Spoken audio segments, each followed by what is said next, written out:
अस्सलाम वालेकुम नाज़रीन, programme news talk with Naseer Gopang में सभिनी खे चऊं था भलीकार ऐं समूरे मुल्क में पेशावर सानीअ जे करे इंतहाई जेका सोग वारी सूरत हाल आहे, सोग वारी फ़िज़ा क़ाइमु आहे।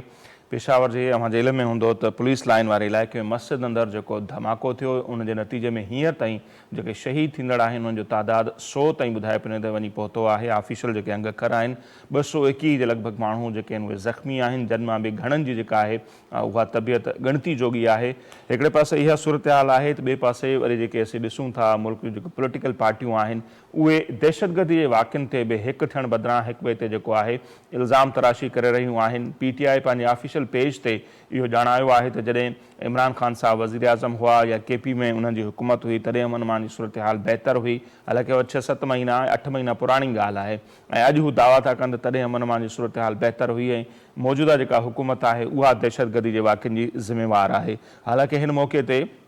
सभिनी खे ज़िम्मेवारी जो मुज़ाहिरो करणु खपे ऐं हिकु पेज ते अचणु खपे, पर अहिड़नि वाक़िअनि ते बि इहा सियासत पई थिए। ॿिए पासे वरी ॾिसूं पिया अंग अखर जेके आहिनि हुकूमती सतह ते उहे पधिरा कया पिया आहिनि, जंहिंमें इहो ॼाणायो पियो वञे त जॾहिं इमरान ख़ान साहब मुल्क जा वज़ीर आज़म हुआ या ख़ैबर पख्तूनख्वा में PTI जी हुकूमत हुई तॾहिं अमन अमान जी सूरत हाल केतिरी ख़राबु हुई। 2021 जे हवाले सां ॿुधायो वियो आहे त दहशतगर्दी जा जेके आहिनि 400 खां वधीक वाक़िआ ख़ैबर पख्तूनख्वा में रुॻो पेश आया। 2022 में वरी जेकॾहिं ॾिसूं था 61% दहशतगर्दी जे वाक़िअनि में ख़ैबर पख्तूनख्वा में वाध थी ऐं उते जेके आहिनि उहे सॼे मुल्क में 1025 दहशतगर्दी जा वाक़िआ पेश आया ऐं 61% जेके आहिनि उहे ख़ैबर पख्तूनख्वा में वाक़िआ पेश आया आहिनि। 624 जेके आहिनि माण्हू शहीद थिया ख़ैबर पख्तूनख्वा में। इहा 2022 जी सूरत हाल हुई जॾहिं ख़ैबर पख्तूनख्वा में PTI जी हुकूमत हुई या जॾहिं ख़ान साहब वज़ीर आज़म हुआ। सो बहरहाल असीं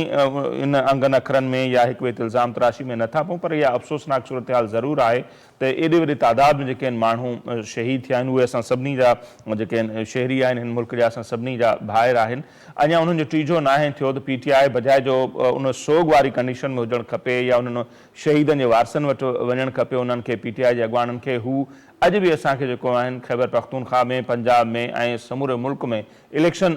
कराइण जे हवाले सां डिमांड कंदे नज़र अचनि था, जेको रवैयो इंतहाई अफ़सोसनाक आहे। ॿिए पासे वरी ॾिसूं था ख़ैबर सेनेट जी जेका सूरत हाल आहे अॼु उते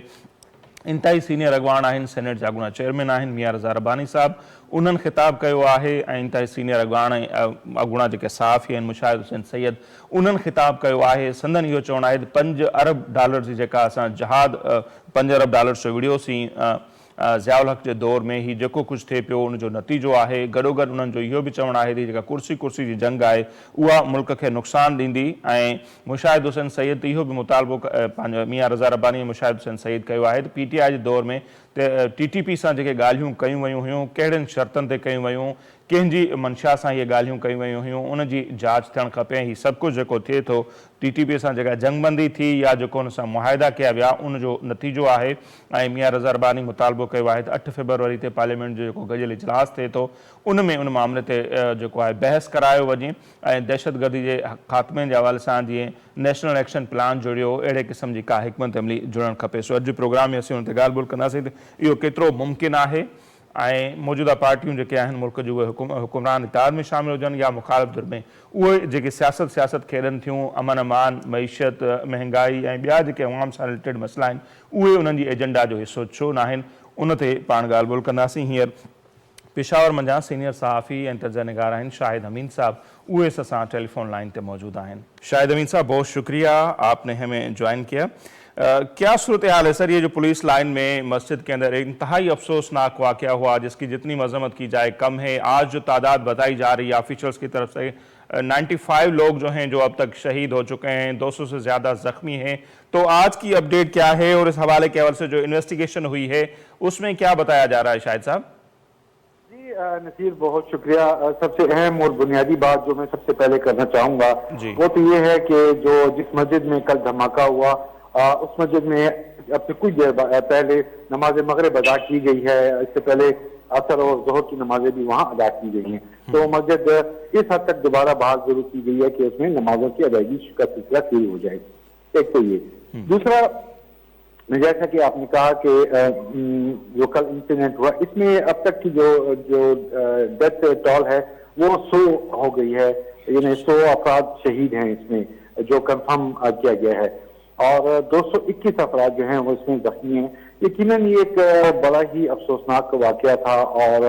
इसकी जितनी भी मजम्मत की जाए कम है और ये एक बाजार हमें यही दिखाई दे रहा है कि सिक्योरिटी लैप्स का नतीजा है, क्योंकि पुलिस लाइन जो है वो एक इंतहाई सिक्योर मकाम होता है और यहाँ पेशावर में जो पुलिस लाइन है ये रेड जोन में है। इससे बिल्कुल मुत्तसिल सेंट्रल जेल पेशावर है और इसके अपोजिट साइड पे सिविल सेक्रेटेरिएट है, होम डिपार्टमेंट है, फिर सेंट्रल जेल से जरा सा आप आगे जाएं तो पेशावर हाई कोर्ट की बिल्डिंग है, उसके साथ फिर सूबाई असेंबली है, आगे फिर सुप्रीम कोर्ट की रजिस्ट्री ब्रांच है और इधर दूसरी साइड पे अगर आप आ जाएं तो सिविल सेक्रेटरी से मुतसिल फिर सीसीपीओ है,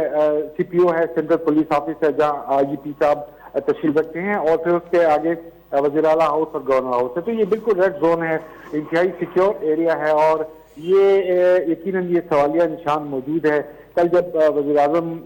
जनाब शहबाज शरीफ साहब आए पेशावर तो उन्होंने भी आईजीपी से जो क्वेश्चन पूछा वो यही था, उनका सवाल यही था कि ये जो वाकया हुआ ये कैसे हो गया, जो सुसाइड था वो कैसे अंदर दाखिल हुआ, जबकि ये रेड जोन भी और जाहिर है कि 3 से 4 जगहों पे तलाशी ली जाती है, चेक किया जाता है, तो उसके बावजूद ये कैसे हो गया और ये लैप्स कैसे हुआ। और इस पे जीआईटी आज आईजीपी साहब ने बताया कि जीआईटी इस पे हम बना रहे हैं और जीआईटी जो है इन्वेस्टिगेट करेगी। ये उन्होंने खुद तस्लीम किया कि ये सिक्योरिटी लैब्स है, लेकिन साथ ही उन्होंने ये भी कहा कि टीटीपी की जानिब से डिनाई किया गया है इस कार्रवाई को और वो शायद तंजीमुल अहरार के हवाले से उन्होंने कोई ऐसी बात की है कि उन पे कोई शक का इजहार किया जा रहा है। बात करें तो इन्वेस्टिगेशन के बाद ही ये बात सामने आएगी कि इन एक्चुअल कौन मुलविस था और इतनी बड़ी कार्रवाई कैसे हुई, लेकिन ये एक इंतहाई अफसोसनाक वाकया था। और चूंकि इस वक्त आप जानते ही हैं कि खैबर पख्तूनख्वा में जो इलेक्टेड गवर्नमेंट है वो नहीं है और एक केयरटेकर सेटअप काम कर रहा है। आजम खान जो हैं वो सूबे के निगरान वज़ीर आला हैं, वो आज वो भी गए पुलिस लाइन, उन्होंने भी विजिट किया और तमाम तर जो ब्रीफिंग है उन्हें दी गई, उन्हें बताया गया, सूरत हाल से आगाह किया गया और वो इंस्ट्रक्शन भी दे रहे हैं। और साथ साथ ये भी एक्सपेक्ट किया जा रहा है कि आइंदा चंद दिनों में वज़ीर आज़म साहब दोबारा आएंगे पेशावर और वो इस हवाले से एक जामे इजाज़ करेंगे और एक ऐसी पॉलिसी डिवाइस करने की कोशिश की जाएगी कि जिस पर चलते हुए मौसर अंदाज में सिक्योरिटी के मामला को हैंडल किया जा सके। क्योंकि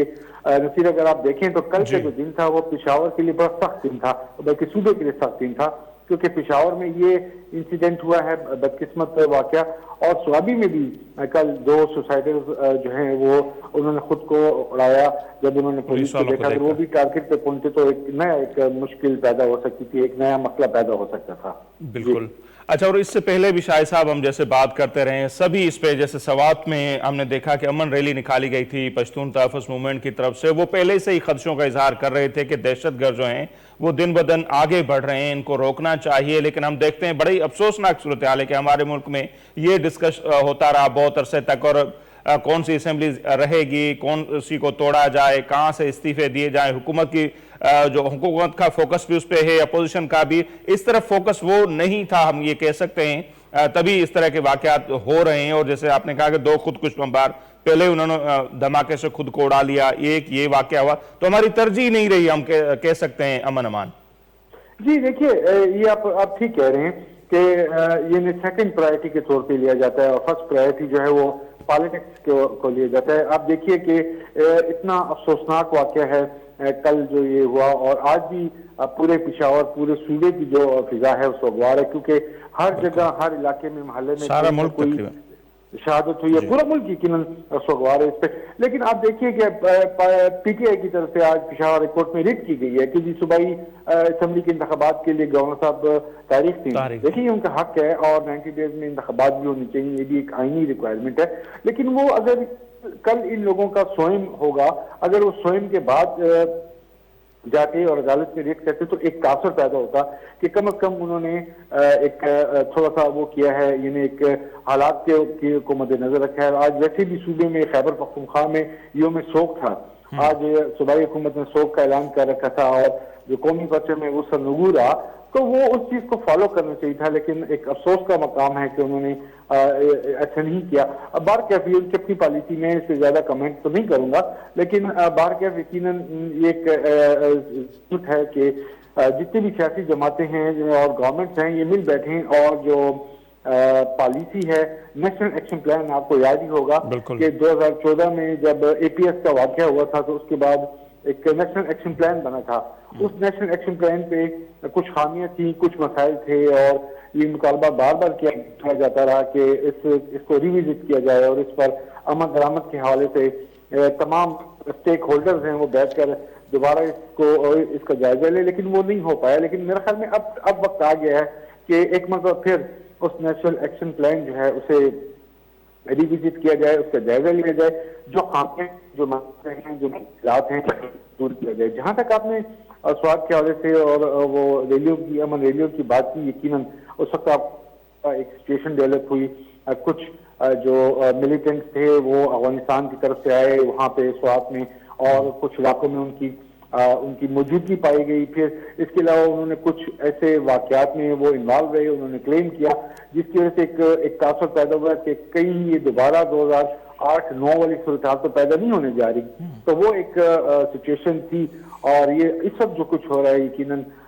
ये जरूर देखना चाहिए, क्योंकि ऐसा ना हो कि मामलात इससे भी ज्यादा बढ़ जाए, इससे भी ज्यादा सूरत हाल खराब हो जाए। बिल्कुल आप सही बोल रहे हैं। और इसी पे ही जो आज हम देखते हैं सेनेट का जो इजलास हुआ, मुशाहिद हुसैन सैयद साहब ने जो बात की, मियां रजा रब्बानी साहब ने जो बात की, इवन बाचा खान कॉन्फ्रेंस में जो बातचीत की है रजा रब्बानी साहब ने, उनका तो यही कहना है कि तरजीह जो है वो अमन अमान की सूरत हाल होनी चाहिए, सियासत बाद में रहेगी जब तक हमारे शहरी रहेंगे। और बड़ी डिमांड ये हो रही है कि भाई टीटीपी से मुज़ाकरात जो पीटीआई के दौर में हुए, पार्लियामेंट को एतमाद में नहीं लिया गया, उनमें क्या शराइत थे, जंगबंदी क्यों की गई और टीटीपी कैसे फाल हुई, तो उस पर सारा कुछ ये हो रहा है कि रजा रब्बानी साहब ने कहा है कि उसकी इन्वेस्टिगेशन होनी चाहिए। जी देखिए, जरूर होनी चाहिए और जो भी मुज़ाकरात हुए जिन्होंने भी किए वो तमाम तर सूरत हाल को सामने लाना चाहिए, क्योंकि ये मुज़ाकरात जो हैं वो अवाम के हवाले से थे, रियासत के हवाले से थे और जाहिर सी बात है जैसे कि रजा रब्बानी साहब ने कहा या बादशाह खान जो कॉन्फ्रेंस है अमन कॉन्फ्रेंस उसमें बात की गई या सेनेट ऑफ पाकिस्तान में बात की गई, इसमें तो कोई दो राय नहीं है कि रियासत होगी तो सियासत होगी। जब रियासत ही ना रहे और अवाम ही ना हो तो सियासत किसके लिए आप करेंगे? इसके लिए पहले रियासत को होना जरूरी है, रियासत को बचाना जरूरी है। और अगर एक मुश्किल की घड़ी है और मुश्किल हालात पैदा हुए हैं तो डेफिनेटली उसको फोकस करना चाहिए। आपको याद होगा इससे पहले जो पूरे ढाई पूरे मुल्क ने गुजारी है जो दहशतगर्दी के हवाले से, तो उस वक्त भी ये समझ जा रहा था कि जो दहशतगर्दी की आग है ये अटक पुल के उस पार है और ये पंजाब और पंजाब से सिंध और बलूचिस्तान नहीं जाएगी। लेकिन उसके बाद आपने देखा कि दीगर सूबों तक भी ये आग पहुंची और वहां पे इसकी तमाज़त, इसकी हिद्दत महसूस की गई और वहां पे जब इसकी हिद्दत को महसूस किया गया और मुश्किलात थी तो उसके बाद फिर एक सिचुएशन डेवलप हुई और सारी पार्टियां और सारे कौम जो है वो सेम पेज पर आई। इसलिए मेरे ख्याल में इस चीज को एहसास कर लेना चाहिए और सारी पार्टियां और parliament is the best forum कि वहां पे, और पार्लियामेंट में आप जानते हैं कि सेनेट ऑफ पाकिस्तान में पीटीआई की नुमाइंदगी भी मौजूद है, तो एक मुश्तरका इजलास में को बुलाकर उसमें जरूर इन पॉलिसियों पर को रिविजिट करना चाहिए और जो मामला को सामने लाने चाहिए कि क्या किन टर्म्स एंड कंडीशंस पे मुज़ाकरात हुए थे, उसमें क्या तय पाया था, जंगबंदी क्यों की गई थी, किन शराइत पे हुई थी और वो जंगबंदी अगर खत्म हो तो वो क्यों हुआ। ये सारी सिचुएशन जब सामने आएगी तो मेरे ख्याल में इससे बहुत से मामला जो हैं वो वाजे हो जाएंगे। और उसमें ये भी फिर बातें हो रही हैं कि जैसे टीटीपी से बातें हुई पीटीआई के दौर में, तो नवंबर 2021 में हम देखते हैं कि 100 से ज्यादा जो उनके गिरफ्तार बंदे थे उनको रिहा किया गया। इसकी वजह से टीटीपी फिर फाल हुई, जंगबंदी हुई, फिर उन्होंने वो जंगबंदी भी खत्म कर दी और अब सारे मुल्क में जो ये वाकयात हो रहे हैं तो जिम्मेवार करार दिया जा रहा है पीटीआई को हुकूमत की तरफ से, या दूसरे रहनुमा पीटीआई करार दे रही है मौजूदा हुकूमत को। तो ये सियासत चल रही है शायद साहब कि उनके साथ मुज़ाकरात नहीं होने चाहिए थे, लोग उनके रिहा नहीं करने चाहिए थे, पार्लियामेंट को एतमाद में लेना चाहिए था, जो नहीं किया गया। जी नसीर, देखिए मैं यही अर्ज कर रहा हूँ कि जब आप पार्लियामान में ये सारे मामला लेके आएंगे तो मेरे ख्याल में सिचुएशन वाज़ेह हो जाएगी कि कब, क्यों, कैसे और क्या हुआ और क्या होता रहा, कौन करता रहा, ये सारी बातें। और सिर्फ यही नहीं बल्कि इससे पीछे भी जाए आप, जब अफगानिस्तान से विड्रॉल हुआ यूएस फोर्सेस का और उसके बाद वहां पे क्या सिचुएशन बनी और यहाँ से जो लोग वहां पे गए और वो तस्वीर भी आपको याद होगी, उस सारी चीजों को सामने लाना चाहिए, किस किस चीज का, किस किस मामले का क्या असर हुआ और हमारे मुल्क की जो पॉलिसियां हैं, हमारे मुल्क की जो रियासत को क्या नुकसान पहुंचा, रियासत के हवाले से क्या सिचुएशन डेवलप हुई, ये अगर आप सारी चीजें एनालाइज करें और इन चीजों पे को फोकस करें और ये पार्लियामान में डिस्कस की जाए, तो मेरे ख्याल में इससे एक ऐसी सिचुएशन आएगी, डेवलप होगी कि इससे मामला वाज़ेह हो जाएंगे। और बेशक भले आप इन कैमरा इजाज़त करें ताकि जो हसास किस्म के हसास के मामला हैं वो बेशक आप डिस्कस न करें मीडिया के सामने ताकि वो बाहर ना आए, लेकिन आपको डिस्कस जरूर कर लेने चाहिए ताकि जो मुश्किलात हैं उन्हें मद्देनजर रखते हुए आप एक नई पॉलिसी डेवलप कर सकें। सही, और वही है कि 8 फरवरी को मुश्तरका इजलास है पार्लियामेंट का और कहा यह जा रहा है कि उसमें डिस्कस इसी दहशतगर्दी के हवाले से होनी चाहिए और कोई मुश्तरका पॉलिसी जैसे पहले आपने कहा बनाई गई थी APS के बाद। तो देखते हैं 8 फरवरी को क्या होता है। वैसे ही शाहिद साहब, अगर आपसे समझा जाए, जब से अफगानिस्तान में तालिबान हुकूमत आई है तब से ये कहा जा रहा है कि फिर से TTP और जो दूसरी तंजीमें वो एक्टिव हो गई हैं, तो उसमें कितनी हकीकत है और KPK की असल सूरत हाल है क्या? ये तो एक बड़ा वाकया हो गया, लेकिन उसके हवाले से भी हम देखते हैं 2021 के जो आदाद शुमार उसमें कहा जा रहा है कि 400 से ज्यादा अटैक हुए, 2022 में 624 अटैक हुए, अभी 2023 की शुरुआत है तो इतना बड़ा वाकया हो गया है। तो TTP या और तंजीमें अफगानिस्तान में तालिबान के बाद बड़ी एक्टिव हो गई हैं, ये कहा जा रहा है। देखिए, ये एक नेचुरल सी बात है, क्योंकि वहां पे जो कुछ हुआ और जिस अंदाज में अमेरिका, US और NATO फोर्सेस का वहां से विड्रॉल हुआ, वो एक बड़े एक हैरानकुन तरीके से हुआ, बड़े एक अजीब अंदाज में वो सारा विड्रॉल हुआ और ऐसा नजर आया कि कोई स्क्रिप्टेड सारा मामला चल रहे हैं, कोई ड्रामा या कोई फिल्म चल रही है जिसके मुताबिक सारे काम हो रहे हैं।